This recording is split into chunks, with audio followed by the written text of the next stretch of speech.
If you are okay with the recording, that's absolutely fabulous. If you would like to, if you're not feeling quite comfortable, please be mindful of perhaps your contribution in terms of the session, because we might be sharing that with the audience after the event.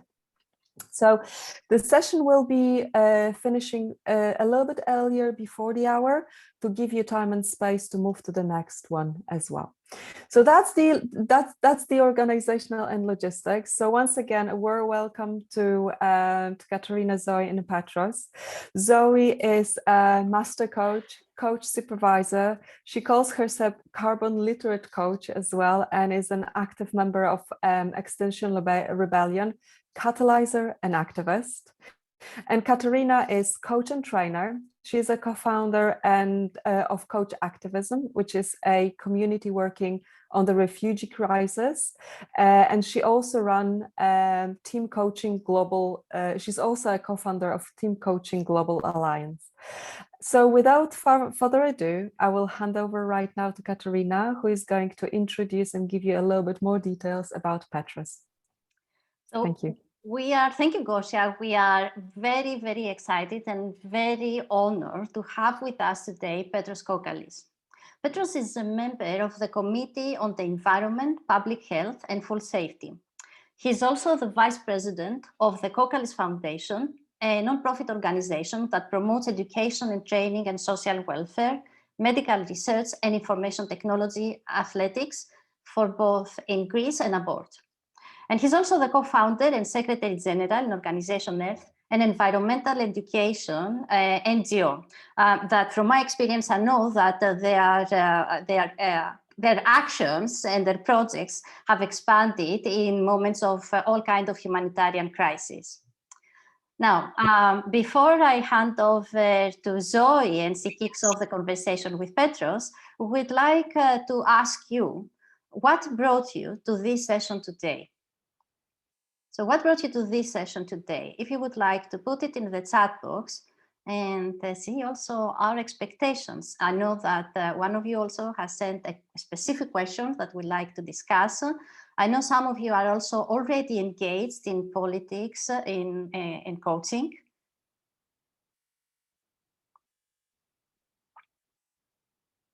So let's see.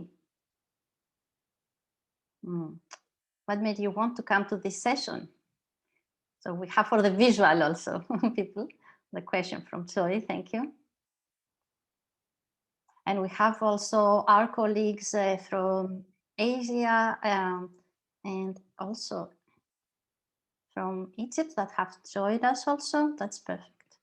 I'm interested in what can be really effective, curiosity and interest in climate policy.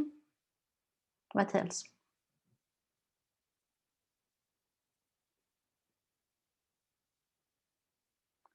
To work for politicians, to work for politicians taking actions. Okay, great. We have also here coaches that are members of the Coaching Politicians Circle, and we also have a representative for the from the WebEx Social Impact Community of Practice, Social Impact Coaching, to be exact. Okay, thank you. So, how can support allied coaching influence politicians? Seems like is a theme here. It's how to influence politicians. Okay, great. So, Zoe, it's over to you. Katerina, thank you very much, Katerina. Can you hear me okay? Okay, brilliant. My Wi-Fi will hopefully hold up. Welcome everyone, and extra big welcome, Petros. It's really wonderful to meet you. Thank you for giving us your time today. I think, you may know, coaches are very nosy people. That's quite commonly one of the reasons we become coaches, because we're very nosy. So I'm sure all of us here are pretty nosy and want to know about your story, the backstory to Petros. So what you obviously have got much interest in the environmental agenda and in politics. So tell us a little bit about the story that brought you to both of those places, to environmentalism and to politics. Well, hello from me too. Hello to everyone, and thank you for having me here. And I first moved towards climate policy in about 2008. I was going into a career change, and I had the opportunity with a very nice group of people to found the organization Earth.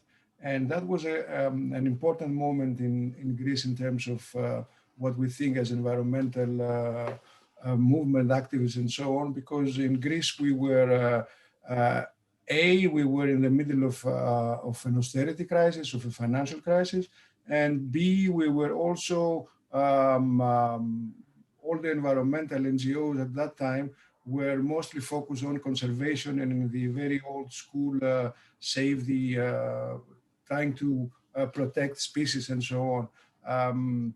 We had the understanding, which we still have, that to move away from this very anthropocentric paradigm that we want to save the environment. We think this is hubristic, and we think we cannot save the environment and we cannot destroy the environment. With what we are destroying with our actions and omissions is our ability to live well within the planetary boundaries.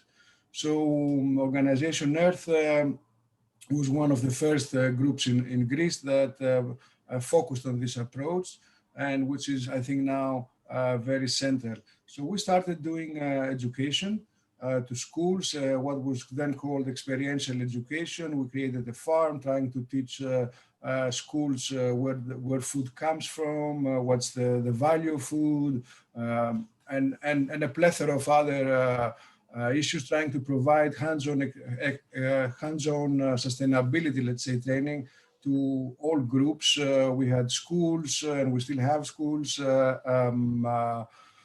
urban unemployed who had property in the rural areas, and they needed training to go back, and nobody was providing it.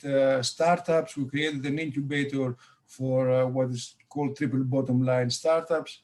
And by 2015, two things came up. We went to Paris for the Paris Agreement, and also we recognized the Sustainable Development Goals Agreement in New York as the political program for to accompany the change to a zero carbon economy in totally. So we shifted our laws of our principal laws, and we now are an organization which has the aim to daily promote the achievement of the Sustainable Development Goals. And as of last week, also to promote the achievement of the goals of the European Green Deal. But education was very fine, and I think that what really brought me into politics was the realization that this crisis is not going to be solved by only by shifting behaviors of individual people, but that we need public political choices, public choices to move towards there. So first I had the opportunity to run as on a municipal council on the port city of Piraeus, which is the largest port of Greece, and Greece is a very maritime nation. So I became the vice mayor for economic development and climate change in the port city of Piraeus. But what really enforced this, and I think this is true for many in this Zoom, is the 2018 IPCC report about the specifics of the speed and range that we need in this transition. So in 2019, I became part of a broader alliance around the left-wing party in Greece, Syriza, which was the government then, which made the call for other center-left-leaning groups to join. So I represented a group called Cosmos, which brings the idea of the Sustainable Development Goals as the evidence-based policy that we need, and what we're trying to do is to come up with ways to help Greece achieve its goals by 2030. I was elected on this platform, and I've been in Brussels. Well, now I'm in Athens because we have a lockdown. Also, the parliament is not functioning physically; it's functioning a lot digitally. And I've been in this extraordinary mandate of the parliament, where we have declared Europe as a continent on a climate emergency, and then we are proceeding on a very sweeping reform agenda, which is called the Green Deal, the European Green Deal, which is keeping us very, very busy at all times. So I am at the Envy Committee, which now also has the issue of public health. Now it had it before, but now it's more active in issues of public health, and before the pandemic, I mean. And also I'm a substitute in the Agri Committee, where we have the Common Agricultural Policy, in the Budget Committee and the PES Committee. And wow, Petros, thank you. My goal is to continue work until 2030, to be as active and as much helpful in this transition, which I think is really existential. Thank you so much, Petros. I'm sure all of us resonate with so much of what you just shared on many levels. Really appreciate that. And it's really interesting to hear your journey. It tells us so much, and it's really rich.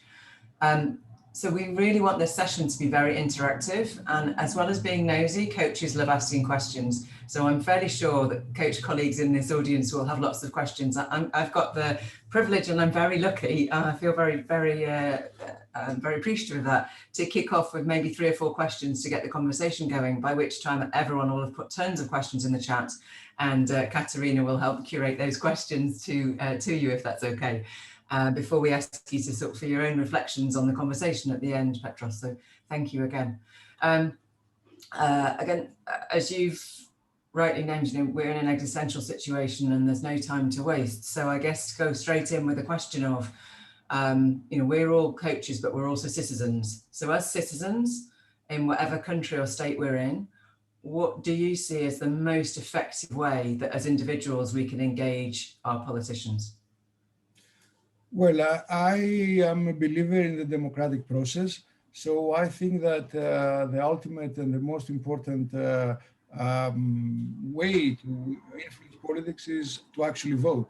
And in my experience, the European Parliament in which I sit was extremely influenced by the results of these European elections, which were described as a green wave. And that is what made really in the European Parliament the need for a just transition, for a fast and just and effective transition, really a mainstream position. And so voting is number one. But because voting, only happens once in a while, I think that as active citizens, we need to mobilize. Even now, this is more difficult with the pandemics, where we are mostly in lockdowns. But an example which we live here, we have the opportunity to communicate and mobilize digitally. So I think that yes, this is what is active political participation and mobilization. It's really when I went to the parliament, it was the time where we had very massive Fridays for Future demonstrations. And they were extremely influential in pushing forward this agenda. Now, as a small manual here, I have to, because I see there are a lot of people not from the European Union, and also for people who are in the European Union, sometimes it's opaque how it works. So I need to clarify that I sit in the Parliament, which is the only democratically elected assembly in the European Union. And then we have 2 extremely important bodies. One is the European Commission, which has 27 commissioners, one from each country, and the president is Madame von der Leyen, which we should think of as the government. They are like the ministers. We are like the parliament. And then we have a stranger animal, which is called the council, which is composed of the prime ministers or presidents of the 27 member countries. And that's really where the real power sits. So what we are doing is, as co-legislators, we are amending the laws that the Commission is bringing before us. And then we all sit in a big table, which is called a trilogue, with trying to push forward the agenda. Generally speaking, the parliament is by far the most progressive of the three elements. And that's the job we're doing. All the legislation that comes in the European Union has to come through us, and we are negotiating it with the Council. Thank you, Petros. So I'm hearing very loud and clear, use all of our democratic rights, our right to vote and our right to mobilise together. I'm also noticing my democracy envy that sat in the country that I'm in. We don't have any proportional representation, so unfortunately we can't vote Green in our two-party system, alas. So hey ho. Go on, you were going to say something, Petros. Well, there's no question that this is a difficult time for democracy. Globally, we saw democracy moving forward in the beginning of the 21st century, but we are actually seeing democracy retreating globally. We were very lucky, and we should be very thankful for the elections of the United States, of the American elections, where we could have a very different backdrop. Also in the European Union, despite and alongside the green wave, we had a surge of extreme right wing. I mean, they call themselves fascist, which are not necessarily believing in rationalism, not necessarily believing in democracy for sure. So we had this surge. So we have seen, in the past 30 years, we had seen people retreat from the public sphere, individuals not being politicized, and a lot of people were trying to get people, out of the couch and onto the street. However, what really happened is that most of these people who got politically engaged on the wrong side, on the right side. So I hear your innuendo that we have serious democratic problems and serious problems of representation. And it's very much one of the questions that we need, one of the struggles that we'll have to have, that we are having right now as we are navigating through this pandemic. And where we end after is not, by definition, is not guaranteed that it's going to be a democratic place. In any case, democracy is never guaranteed.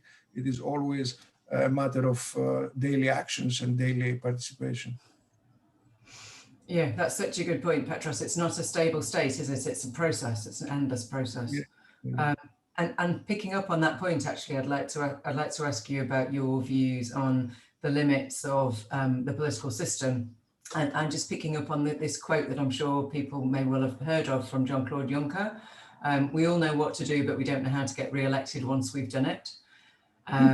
So I'd love to know your take on that, really, because I hear a lot from politicians, certainly my local politicians, but also others, that the changes that are needed are of a scale that they don't think people will come on board with, or whatever, so they feel stuck in this dynamic that Jean-Claude Juncker is describing. I'd love your views on that. Well, my views are not typical. I can give them to you, but mine are not typical of what Mr. Juncker describes, because I'm not a career politician. I really don't care if I get re-elected. What I care is to participate in the public dialogue and push forward a rapid and just transition, which I think is a moral and political duty, and it's something that we owe as a debt to our children and coming generations. So, and it has not been my experience that you don't get re-elected if you say what you believe. I ran on a platform because the idea of climate change at that point in Greece was not a political issue, was not understood as a political issue. So I ran on a very on a very, sort of almost gloom and doom preachy campaign that, listen, we have 12 years to cut 50% of emissions, and if we don't do that, this is what is going to happen, and communicating the science. So I think that this political message is very important to always have in mind, that it's rooted in the best available science. It's not something that, it's not my idea, it's not my ideology, it's not something that comes out of thin air. So rooted in that scientific truth, which I think it's the it's the legacy of the Enlightenment, that we should be based on science.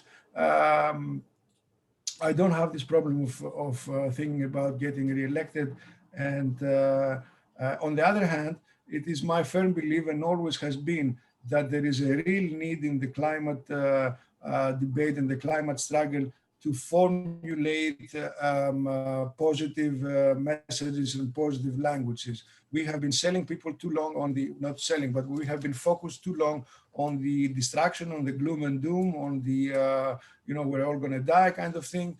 We should not be focusing on fear. We need to better formulate our message about hope. And I think this is very important. For example, we have this mantra in the Sustainable Development Goals and at the European Green Deal, that we should leave no one behind, let alone that there are millions of people living in the Western countries, in the most higher income countries, that are already left behind.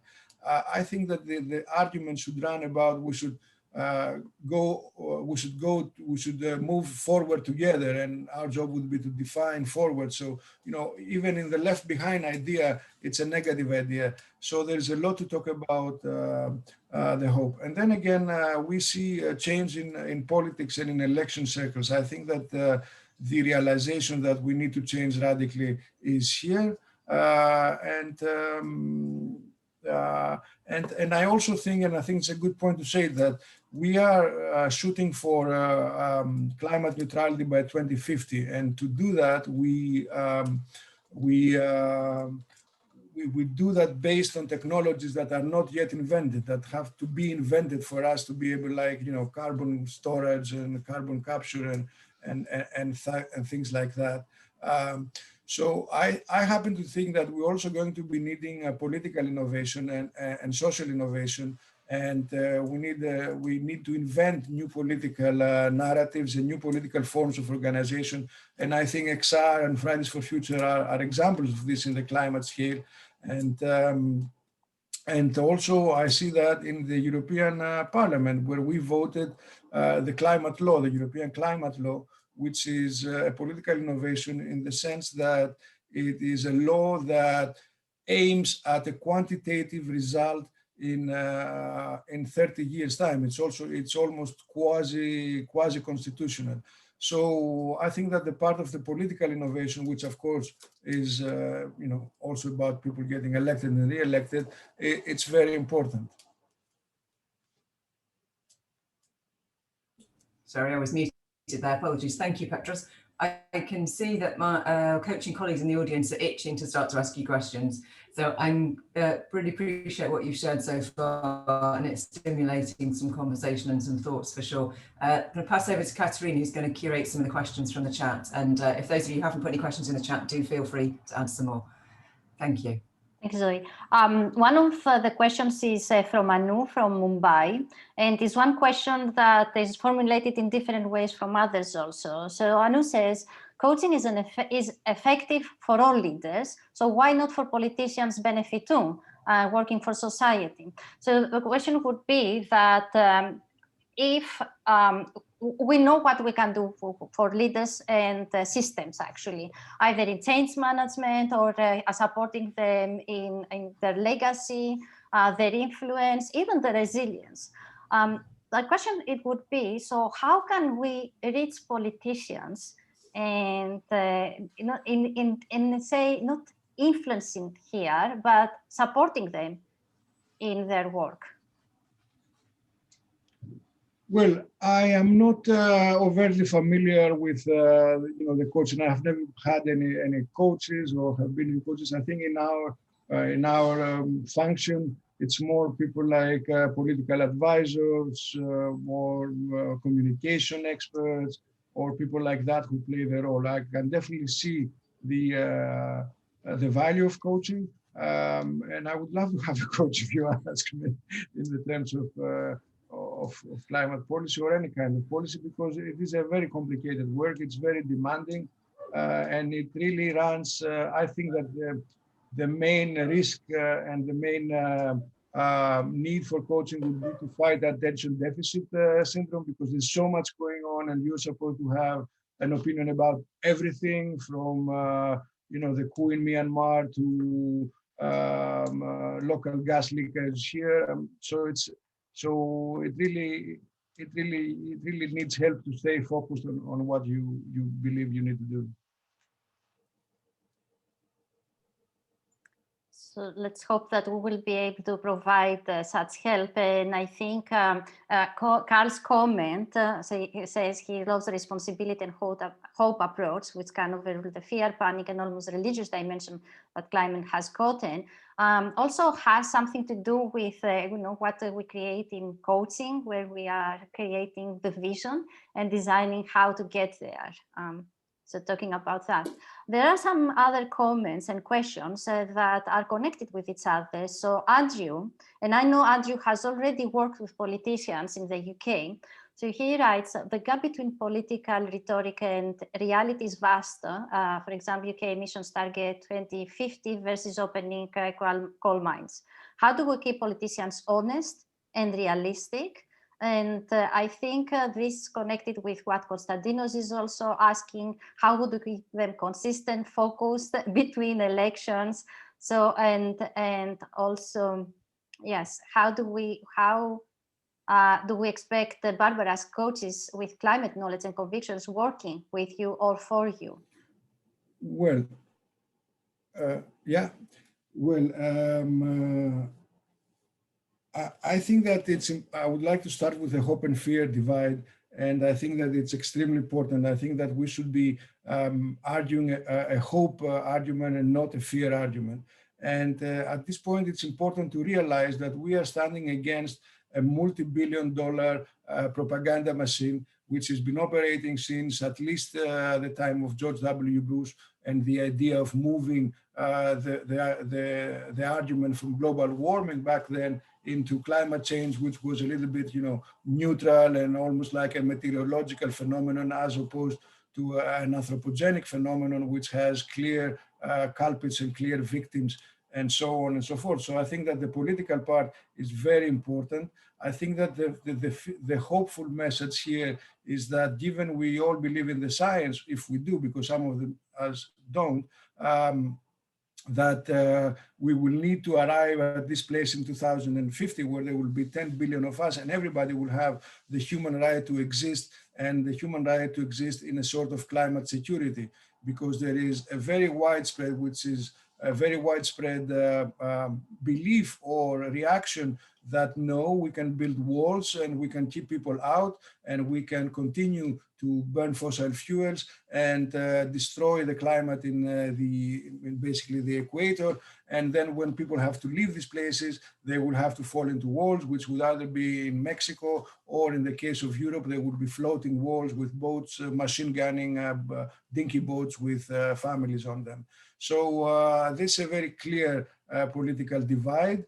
And on the hope side, I think that we need, because what we have seen from the fossil fuel propaganda side is that who's going to pay for it, as if we're not all paying already for it, as if that the cost of maladaptation or the cost of climate inaction were not extremely huge. So we need to know what we're up against. We need to focus on the construction of a world which is less polluted, less chemical, more equal, more participatory, and not fall in the trap that this is a utopia. This is something that can be done. It's against the current paradigm of market deregulation, privatization, extractive economies, and so on. So I think it's very the paradigm I tend to work with using the Greek language, which has a lot of possibilities, is the word of pandemocracy. Because as we are in the pandemic, it's clear that after all such public health crisis of this magnitude, we will arrive at a different place from where we were. So on the one hand side, we can arrive at a place of born out of fear, which is born from not getting the lesson and trying to do the same thing as we did before, a place where we have a weaker worker rights, we have weaker democratic rights, we have more surveillance, we have stronger police, we have all this, and we continue attacks on biodiversity, exterminating biodiversity, and we expect nothing to happen. We have wars, we have occurring pandemics, we have less public goods as medicines and so on. And we're moving towards a scenario of the less habitable Earth, which is a Mad Max scenario, if you ask me. And this fearful pandemocracy is the state under pandemocracy.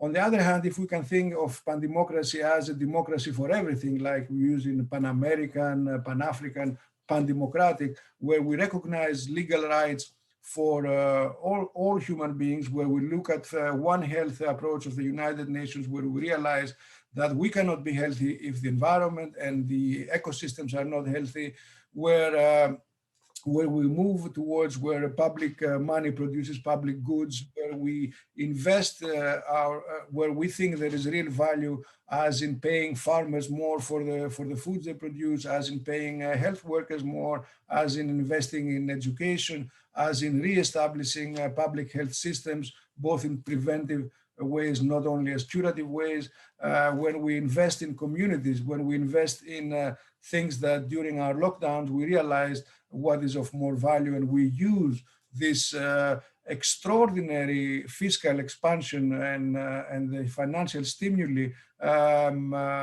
in a way that we build resilience. So now this is a big struggle going on. Every day there is a small fight here, a small fight there, to steer us to either or. We know that this can go both ways. We have seen it go in both ways in many times. However, now we are in a single, let's say, planet, and I think that what we do now will definitely determine what happens next. Thank you, Petros. Well, there is Teresia's question triggered a debate between coaches in the chat box. So Teresia said, experiencing fear in the professional communities of being involved in politics, how we will bridge that fear? And that's actually, that was one of the questions that we had in the previous marathon, how we are perceived. There are many replies about that. And we are also breaking, I feel, many, let's say, taboos. Having this session today is an example of that. The debate that was triggered here is if coaches are activists or not. And we had Zoe's session right after that is about activism. There have been also in the past other sessions, and we can argue that, yes, coaching is actually about activism, and coaches are activists, and they should be activists. And as Alain Cardon says, our profession is a meta profession because it has to do with results. We do take action, and also we are supporters there, and we work with people who take action and work also at systemic level for that change. Now, Zoe, I know we have a few minutes left, and there are so many great questions there on the chat box. So which one would you choose to follow up? Oh gosh, what a great question. Well, what I actually wanted to ask Petros was because I think there may be similar questions. I don't want to be selfish and ask the question that I was holding. So I wanted to ask you before we close and before we perhaps have a final question, Petros, what your reflections are from just hearing the questions and hearing the sort of angles that coaches are coming from. I'm kind of wondering what's struck you from the conversation so far. Well, as I've been active in this fighting climate change and bringing about the just transition, I meet a lot of people, and a lot of people who are motivated, who understand what the problem is, and they want to be a part of the solution. And in this question about coaches and activists, I think that everybody needs to be an activist at this moment. This is truly a time of emergency and of crisis, and we need all hands on board. And we need all hands on board bringing whatever they have. And it is as a result of this multipolarity, let's say, different approaches, we can bring about the change. So I think that yes, coach needs to be activists, but I think everybody needs to be an activist right now. That's music to my ears, Petros. I completely agree with you. And we've got time. Thank you for that. We've got time for 2 or 3 more questions before we come to a close, if that's okay. Thank you for being happy to be bombarded with all of our questions. We do appreciate it, and very grateful. A question I'm going to offer from Andrew, which is, and I think you've already kind of touched on this a little bit, that those people who've caused least are actually getting hit most, and how in a political and a societal sense do we stop those already vulnerable from bearing the biggest costs of this transition? Well, I think this is the most critical point, because if this transition is not perceived as just, it will not happen, because this is a transition that needs to be effective, it needs to be rapid, and it needs to be radical. So we need all hands on board, and that means that we need to have an understanding. That is why I believe and I champion the Sustainable Development Goals, which is at this moment the only language. It's a common language. If we are going to cooperate, we need a common language, and especially one that comes with metrics, and especially one that has been agreed and voted upon by 193 leaders of nations and states. So at this speed, we need to be able to be frank, to talk with data, and to have open data and show results. Now, in the issue of climate justice and then social justice, there's no question that this transition will require a major and radical change in the way that we organize politics. We should start by getting rid of the GDP as the gross domestic product, as the yardstick where we measure progress, I guess, which is not happening. We should follow and support the United Nations efforts in the Human Development Index, Planetary Adjusted Human Development Index, and a new metric coming up, and support countries like Scotland, New Zealand, Finland, and others that are pushing for a well-being economy and a well-being budgeting, and also are using citizens' assemblies and are trying to open up and produce this political innovation that I was talking before. This is not going to, the climate crisis is not going to away if we as the climate change movement fail. Then this is not going to happen. There's going to be continued extreme weather. There's going to be continued disruption, and there's going to be an increasing, let's say, fascist ideology or of repression and continued extraction. So if we don't do it in a way that's democratically organized, which means, when we talk about leave no one behind, who is this one? Who is this one? What does she need? What does she want? So it's very important to base this on a local level and get people to talk and participate. Otherwise, it will not happen. And a very bad thing will happen instead.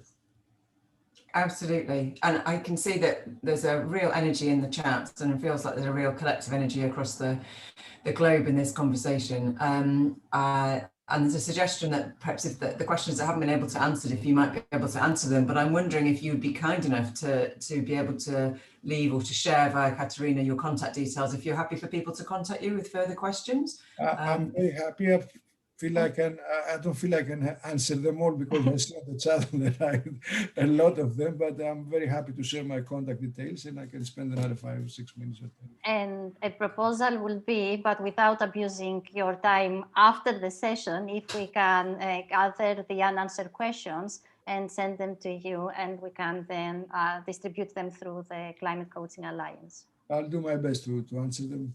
Thank you very much. Thank you. Thank you so much.